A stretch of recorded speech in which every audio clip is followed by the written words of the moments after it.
I'm one of our assistant directors of admission, and I'm joined by Nadine Saint, who's one of our associate directors of admission. We are a part of the transfer team, and tonight we'll just go over a few things. So we'll talk a little bit about your eligibility requirements to apply for transfer admission. We'll talk about the different components we need to see when you apply, and we'll go more in depth onto each of those. And then we'll go over deadlines, and then we will go over some frequently asked questions. And of course, we'll wrap up with a Q&A. You are welcome to put any questions that you have throughout this time in the Q&A box, which you'll find at the bottom part of your Zoom screen. So feel free to let us know if you have questions. We'll do our best to answer them. But like I said, we'll also save time at the end for any questions that we might not get to while we're, doing the initial part of the webinar. So I'll kick it off to Nadine. Yeah, so one of the first things to consider when you're thinking about transferring is, am I eligible to transfer to University of Richmond? So in order to be an eligible transfer applicant, you have to have completed or in progress 24 semester hours at the time of your application.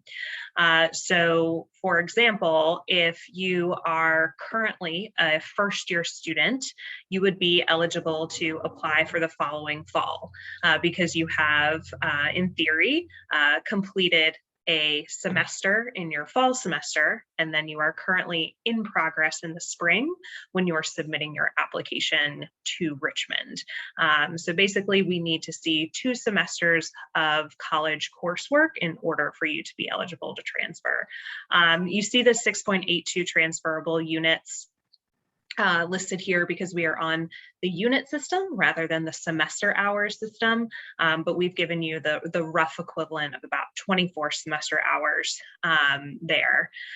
In terms of our minimum curriculum requirements, we do require that you have completed mathematics through Algebra 2 and at least 2 years of the same foreign language. These requirements can be completed in high school. So if you took these math courses and foreign language courses and they're listed on your high school transcript, those will meet the minimum requirements. If you have not, then they need to be completed during your college coursework. And a student also must be in good academic standing, as well as social or judicial standing at their current institution. And we'll go into how we determine that when we go through our required credentials in the next portion. So that's a perfect segue. So what you see on this screen is everything that we do require as part of the transfer application. So we accept both the common or the coalition application. So you'll find some standard, questions that they'll ask you there.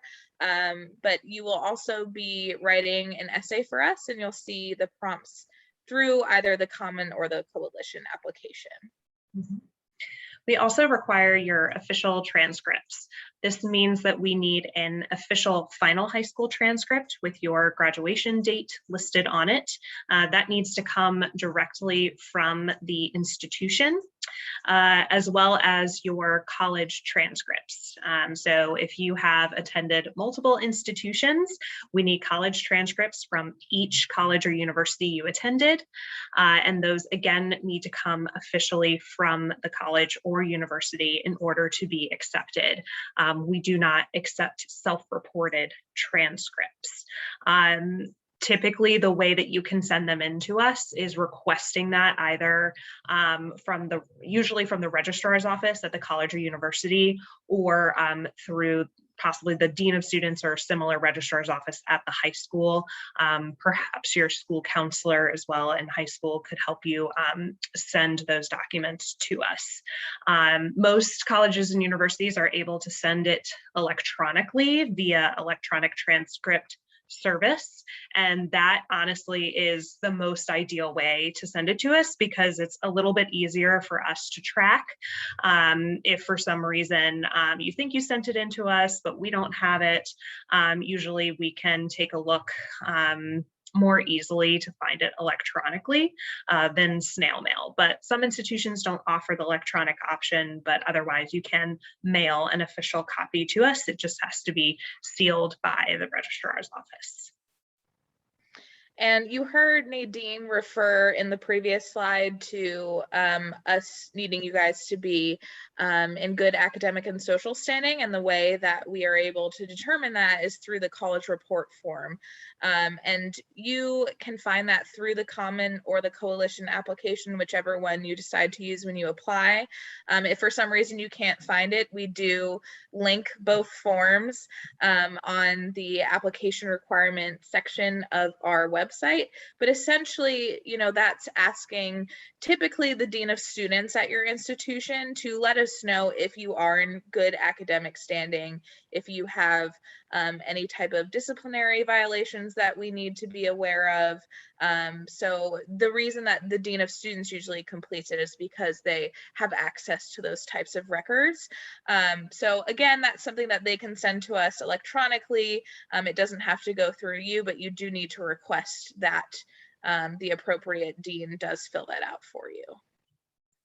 Yes, and we do require it of any institution that you attended full time. So that would be 12 semester hours or more. Or any institution that you enrolled in as a degree seeking student. So let's say, for example, you started out at an institution, stayed there for a month, and then you withdrew. We would still need to have the college report form filled out because you did enroll at an institution with the intent to be full-time or as a degree-seeking student. So college report forms should come from any institution essentially that you attended. We don't need them for dual enrollment courses. So any college classes that you took during your high school years, we do not need the college report form. This can also be sent from you as the student. So once the college official has returned it to you, you can email it to our office and we'll accept it as official. We also need one letter of recommendation from an academic source at the college level. So think a college professor or an academic advisor. Those are the best people to reach out to for your recommendation letter.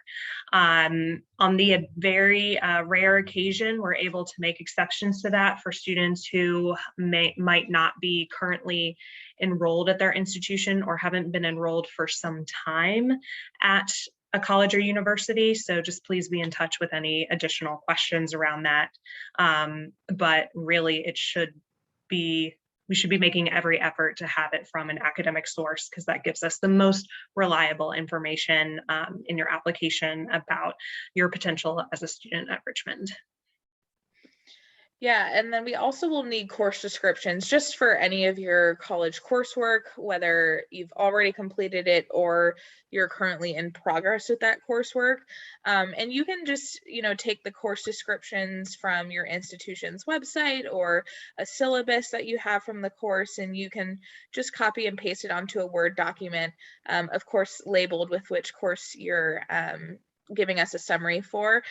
So that's just to help us, give us more context as to the courses that you've been taking or are taking, and that will help us evaluate your college transcripts. So like I said, you can just put that in a Word document and then you can email it in to us. We can accept it that way, and then our processing team can add it to your file. Yes, and you can also upload that through your Spider portal. When you submit your application to Richmond, you'll have access to your application checklist, and one of the options is to upload those course descriptions. We also require a gap of enrollment explanation if applicable. So if you have had any point in time where you have not been enrolled in college coursework since graduating from high school, we will need an explanation of what you were doing during that time. So please be as detailed as possible in explaining why you were not enrolled in college coursework. If we have additional questions around that, the admission committee will get in touch to ask for more details. So go ahead in the common application when you're submitting your app, go ahead and put in the effort to make sure that you're explaining that time as best as possible. A couple of things that are not required, but you might see come up as part of the application overall. One is the midterm report. At times, if the committee feels that we just need a little bit more academic information from you, we will request a midterm report. This would typically come in after the application deadline date, just because of the timing of the semester. But it's a form that is on the common application and also listed on our website, where it just provides an area for your professors to sign off on your current grades within their classes.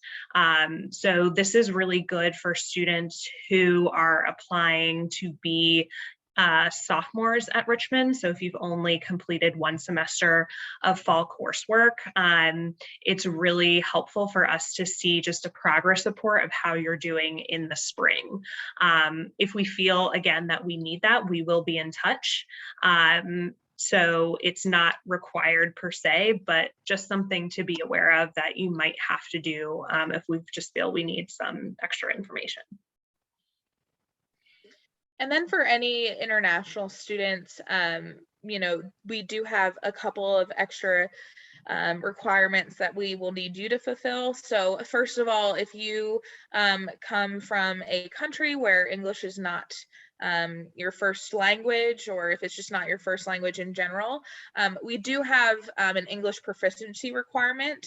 Now there are a number of ways for us to waive this requirement. So for example, if you received certain minimum scores on English sections of a test like the SAT or ACT, or if you attended an English speaking high school all 4 years, there are different exceptions that we can use to waive that requirement. But if we are unable to waive that requirement, there are a few ways that you can demonstrate your English proficiency. So we accept TOEFL, we accept Duolingo test, we accept IELTS. So you can look on our website, I say would give you the best detail of what are the usual scores on those tests that are competitive for transfer applicants. So really just keep your eye on that. And if you have any questions about a waiver or what will qualify, we'll be happy to answer those for you, just based off your individual situation. Now, the other requirement that we do have for international applicants is the financial certification form. So for international applicants, we are need aware in the admission process. So that means that we do consider your ability to pay as one of the factors that we're looking at when rendering a decision for you. Now, the International Financial Certification Form can also be found on our website if you need to be linked to it, but it really just gives more context as to you and or your family's finances. And so that will, help us better ascertain ability to pay for college. So again, these are just extra requirements that we do have for international students. These do not apply to any domestic students. So that would be US citizens or permanent residents. So we have two major deadlines to enroll transfer students. And so for the spring enrollment coming up, our deadline is coming up in November. So November 1st is when you need to submit your application. We seek to enroll about 10 students each spring, and we usually seek to enroll about 50 students for the fall. So we do have a smaller transfer cohort and a much smaller applicant pool than we see for first year students. A couple of things to keep in mind as you're meeting deadlines. for transfer admission. One, when we have the two distinctions for fall, the priority deadline and then the space available deadline. So for the priority deadline, it just means that those students are given priority within the class. So if we have a larger applicant pool applying for the priority deadline and we meet our enrollment pretty early on, we then might not have to take students for the space available deadline, which is April 15th. Typically in the years that I have been doing this, we have always had room to admit students during the April 15th round. This also would give you a little bit more time to hear back from other colleges and universities before you have to make your enrollment deposit. So if you're looking at other institutions and they're not going to notify you until later in May, the April 15th deadline might be a better fit for you, because we do have to know about mid-May for those that applied by the priority deadline if you are going to enroll at Richmond. In order to meet deadlines, it's really important to be organized and have your credentials ready to go. Often that's the biggest hurdle that we experience with students, is not completing their application in a timely manner. We have resources for you to track all of the credentials that we have received through your Spider portal, so you will have an application checklist to reference.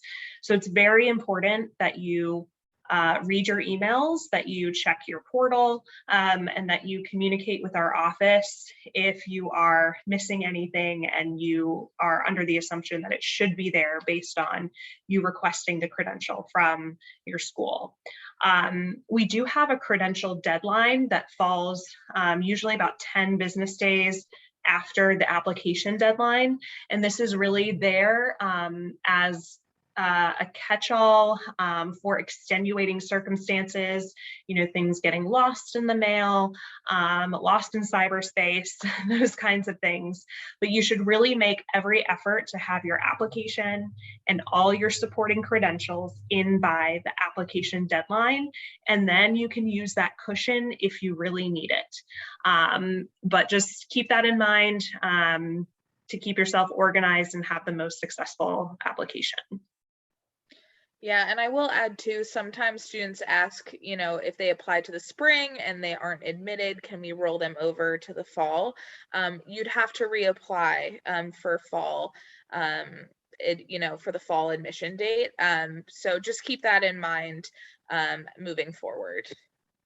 So now we're going to go for some frequently asked questions. Obviously, these are just questions we often get from transfer applicants. So we'll go over a few of them, and then after that, we'll wrap up with any questions that you all might have for us. So one question we get asked often, and it's very understandable why, is, how do I know which of my classes will transfer into Richmond? Should I be admitted and decide to attend? Now, our registrar does course evaluations. They're unable to do it just for prospective students, but every admitted student, when they receive their admission decision, alongside that, they also receive their full course evaluation. So that will give you a good idea of which of your courses will transfer into Richmond, how many credits that will be.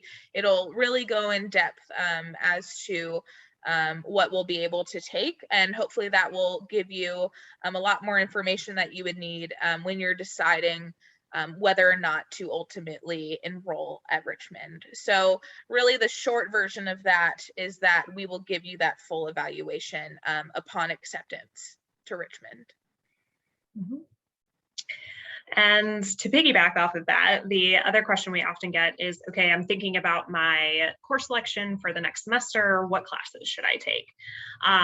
So we don't have like specific courses that you need to take other than, like meeting those minimum requirements, as we mentioned before.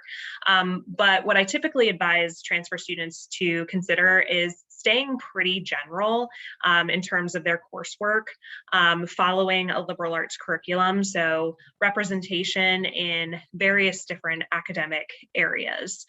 We do list our general education requirements on our registrar's website, so it's very easy to just throw into Google University of Richmond general education requirements and it'll pop right up.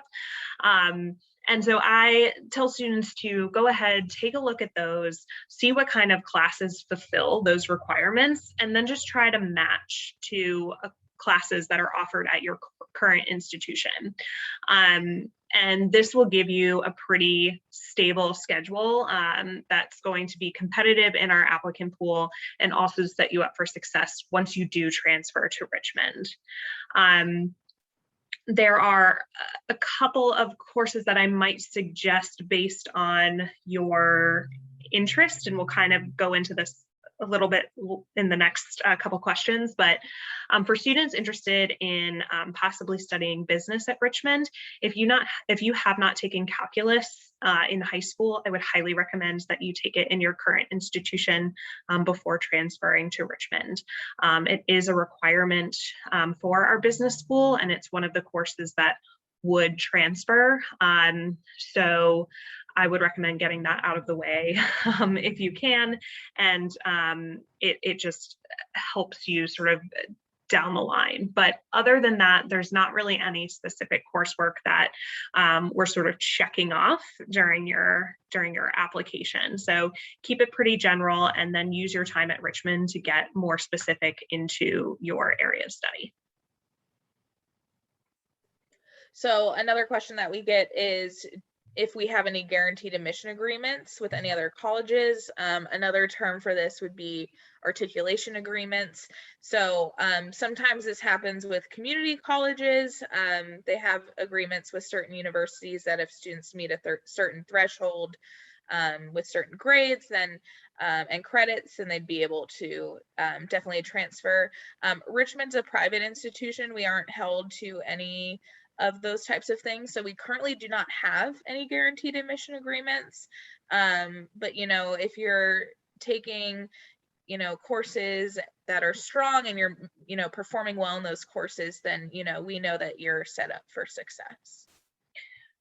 Right. Yeah. I would definitely reiterate what Julie said, that if you are meeting the requirements of articulation agreements to public institutions in your state, or especially in Virginia, it is very likely that you will be competitive in our applicant pool. Yes, and then kind of going back to my earlier point going to business about, are there certain majors that are more difficult to transfer to? So when we're evaluating your application to Richmond, all transfer students are essentially coming in undeclared. This just allows us more flexibility in how we are admitting students to the institution, and it's just more reflective of kind of the academic journey that we want our students to have, and just a little bit more freedom. So we don't direct admit into any school or any major. But if you are interested in studying business at Richmond, we typically, again, do like to see that you have at least reached the calculus level. It's not necessarily a be-all end-all in your application, but it can help you. One thing also to consider is that our business school only accepts credits from institutions that are also accredited by the AA. SCB or CSB. I always get it mixed up. But anyway, they have to have the same accreditation as our current business school, and many two-year institutions do not have that accreditation. So any classes that you're taking, like Intro to Business Administration or accounting, won't transfer to our business school. So that's why I say keep it general, even if you're thinking about studying business at Richmond. That way you won't lose any time. We'd like to see what you're interested in studying, certainly, just as a matter of getting to know you a little bit more, but we're not necessarily using that in our conversation when we're thinking about if we're able to offer you admission to Richmond. So those were some of the questions we most commonly get. Of course, we'll take time for questions now. So if you have them, please put them in the Q&A box. But also just want to put in a plug really quickly.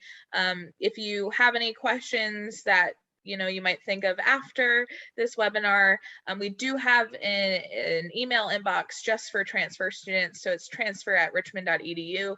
So you're welcome to send any questions that you have there. So I'm going to stop sharing my screen. Does anyone have any questions or anything they would like us to answer? If you do, please put them in the Q&A box.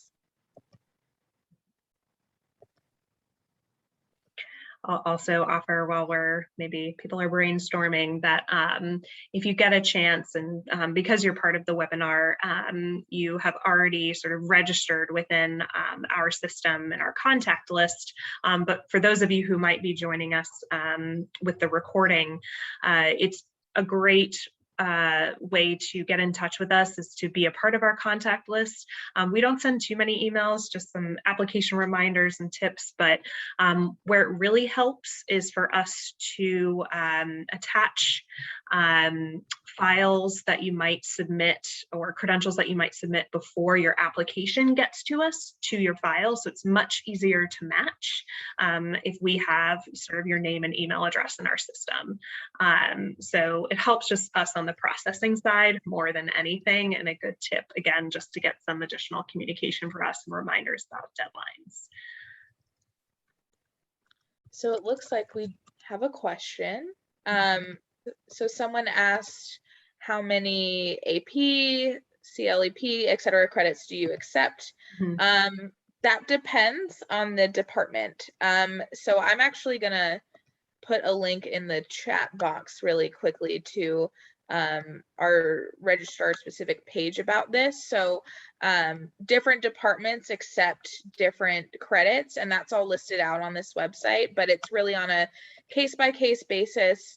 And again, there are certain departments that might, for instance, business accept less types of things than some others. So I just put that link in the chat box, but if you are trying to compare it to your specific course of study, then I would highly recommend going there. And for anyone in the recording, if you just Google credit by exam, University of Richmond, that policy will pop up. So that's essentially what it is. Unfortunately, I can't give you a full answer because it really just depends on your particular scores, credits, etc. When the registrar is evaluating your credit, essentially, it will truncate after 2 years, basically, because you have to do 2 years at University of Richmond minimum to receive a Richmond degree. However, we'll work with you to look at the credits that you have and what will maximize the credits that you're bringing in to make the most sense to knock out those general education requirements and electives, and how different departments might accept them for fulfilling requirements for their majors or minors. So you may have a few classes that just come in as general graduation credit.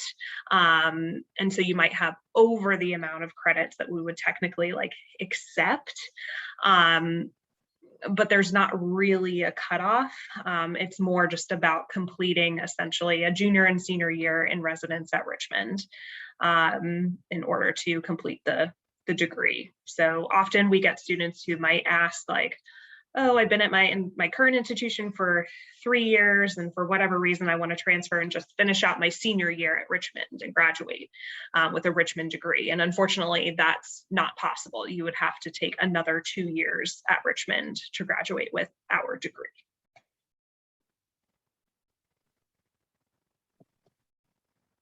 So it seems like we were so thorough that was the only question.